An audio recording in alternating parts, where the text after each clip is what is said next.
Andito na po tayo sa episode 426 ng Abot Kami na Pangarap mga kapuso. Sabi naman nito ni Annalyn, no, tama na yan Zoe, wag mo na siyang awayin. Ha? At close kayo? Magkaibigan na kayo nung Justin na yon? Medyo, alam mo, nakakatuwa lang kasi sabi ni Zoe, bakit pangiti-ngiti ka? Kasi naalala ko dati tayo magkaaway, nagtatarayan pa tayo lagi. Ngayon, meron pa palang mas matindi sa akin, si Justin. Oy, ang bait-bait mo na sa akin, Ate Z. Anong Ate Z?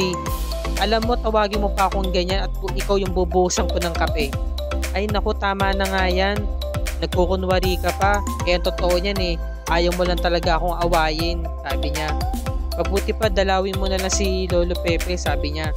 Matutuwa yung kapag magkakasama tayong tatlo. Dapat nga friendship tayong tatlo eh. Ngayon, ito namang si Zoe. Nakatanggap siya ng unknown call.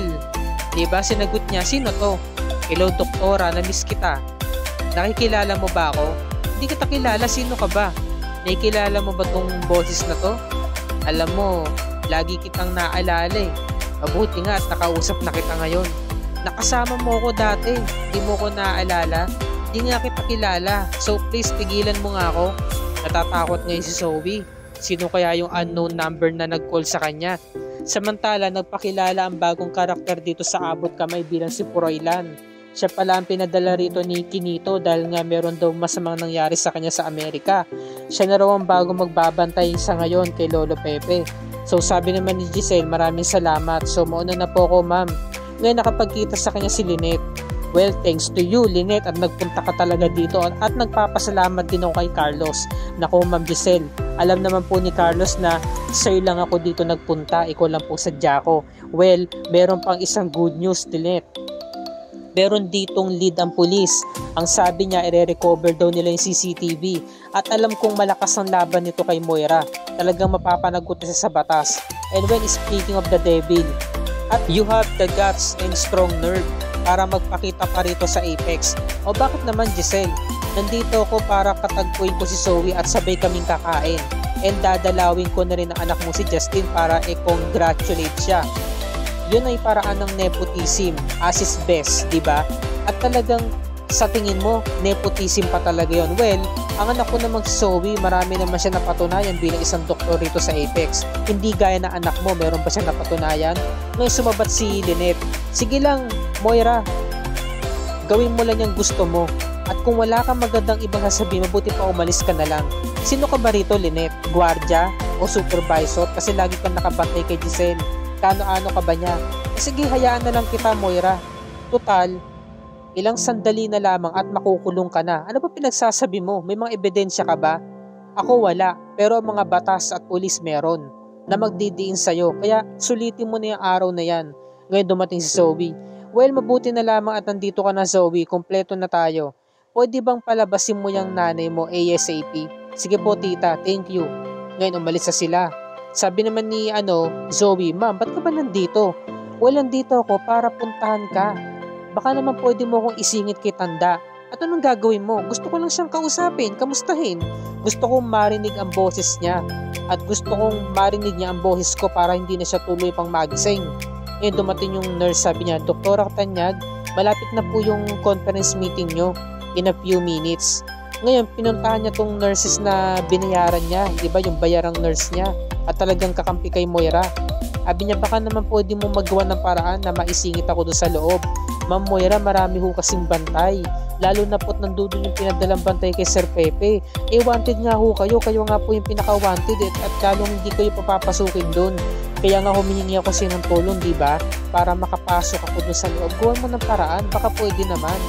Ngayon nakita nila, itong si Froilan, kausap yung gwardiya. Kapag meron ho kayong nakita na hindi ho kaya-aya, magmasid ho kayo. Lalo-lalo na po si Moira Nyag. Wag niyo po siyang papapasukin. Okay sir, kopya po. Ngayon pumasok yung nurse at kung ngari, magpapalit siya ng lampin o kaya ng unan, punda ng unan, kumot ni Sir Pepe. Yun pala, nasa loob nun si Moira, sabi ng nurse, ay kuya, babalikan ko po ito, may kukunin lang po ako, may nalimutan ako. Ngayon paglabas ni Moira, hello Tanda, na-miss mo ba ako? Ang dami na natin pinagdaanan, sa hirap man o sa ginhawa. Well, it's time tatapusin ko na ang paghihirap mo. Ito mo naman ang sitwasyon mo, nakarapay ka lang dyan. Para namang wala na rin silbi ang buhay mo. Tanging itong makina na lamang ang bumubuhay sa'yo, kaya dapat sa'yo manahimik na lang. Pinatay ni Moira yung makina, yung ventilator. Nako, yun pala, talagang gumalaw na tong si Lolo Pepe dahil nga nawawalan nga ng oxygen. Nagulat siya kasi merong nagbukas ng pinto at nakapagtago siya agad sa ilalim ng kama ni Sir Pepe. Nagulat siya na ito palang nurse na inutusan niya, nagbigay ng babala. Sabi niya, Ma'am Moira, kinakailangan niyo na po lumabas kasi yung nanay po ni Doktora Santos papunta po dito sa kwarto ni Sir Pepe. O sige na, tara na. Ngayon, yung bruise niya nahulog. Diba? Dali-dali siya sumampa. Sabi niya, tulungan mo akong makasampa dito para makapasok agad ako. Sige na, bilis. Ngayon, nabuksan agad ni Moira yung ventilator. Ang napindot niya, na silent mode niya, na mute niya para mawala yung alarm ng ventilator. Delikado yun kasi isa yan sa mga standard procedure. Dapat naka-on yung alarm ng ventilator para in case na may mangyari masama sa pasyente, maririnig ng mga doctors and nurses. Ngayon, nabunggo ng nurse na tumutulak ng cart itong sina Nurse Eva na merong hawak na pasyente. Yung pasyente masama ang tiyan kaya napasok pa. Nakakadire, no? Kamalas ni Moira, napasok ka dito, sabi ni Nurse Evan. Pasensya ka na sa patient ko, madudumi naman lahat yan, di ba? Puro labahan na. Ngayon, ito namang si Lynette, nakapasok na nga rito sa kwarto ni Sir Pepe at nadat na niya yung isang nurse. Sabi niya, Lolo Pepe, ako po ito si Lynette. Magpagaling po kayo. Hinihintay na po kayo ng mga apo nyo. Ngayon, napansin ng nurse, sabi niya, ay, teka, bakit naka-blue to? Bakit naka-mute? Ano po yun, nurse? Kasi po naka-silent mode po yung ventilator ang ano po kasi nito, SOP, dapat po hindi po siya naka-silent kasi mawawalan po siya ng alarm. Ay, ganun ba? Baka meron nauna sa yung pumasok dito. Ayon po kasi rito sa listahan, si Ma'am Giselle po yung nakalista. Hindi kaya merong nurse dito na nauna pa sa'yo. Saglit lang po ma'am, labas po muna ako, check ko lang po Ngayon, nalaman na ni Lynette ang sagot sa katanungan niya. Dahil nga doon sa bruise na naiwan at nakadikit mismo sa vest ni Moira, nakilala niya natandaan niya sabi niya, alam ko na, ikaw to Moira. Si Moira ang nanggaling dito. Kaya dali-dali agad siya sumugod para kausapin nga, kumprontahin nga si Moira. Ngayon nagkita silang magkakapatid at saka itong si Moira, sabi niya, Moira, di ba pinalayas na kita dito? Kanina ka pa dito hindi ka pa pala naalis? Pinuntahan ni Lynette, Moira, umamin ka na sa ito, di ba? Galing ka sa kwarto ni Sir Pepe, ito yung nanggaling doon. Kaya pala nagtataka kami ng nurse doon na nakamute yung ventilator ni Sir Pepe. May bala ka masama sa kanya. Ano Moira, ginawa mo yun? Napakawalang niya mo talaga. Well, naalala ko na, yan yung bruise nga na nakadikit dyan sa damit mo. Sabi ni RJ, papatay mo si Papa? May masama kang balak sa kanya? O di pa Robert, tumigil ka. Huwag niyo akong pagtulungan. Alam nyo, dapat na lang sana mamatay na lang sana si Sir Pepe para hindi na rito pupuntahin si Lynette. Alam mo Lynette, huwag mo na akong bilugin pa. Talagang ginugusto mo talagang pumunta rito sa Apex para katagpo itong asawa ko. Pagpasa hanggang ngayon ba naman nilalandi mo pa rin si Robert? Malandi ka talaga, wala ka talagang pagbabago, sabi ni Moira. Wala nang bago, no? Laging ganun na lang yung palusot ni Moira, saka lagi na lang ganun yung issue niya. Saka pwede ba, wag niyo akong pagtulungan dito. Wala akong balak na masama kay Lolo Pepe, no? At wala akong balak na katagpuin siya. Nandito lang ako para makipagkita kay Zoe dahil kakain kami ng sabay. Wala naman dahilan para makapagkita ako sa kanya dahil una-una ban ako dito at bawal din ako pumasok sa kwarto niya.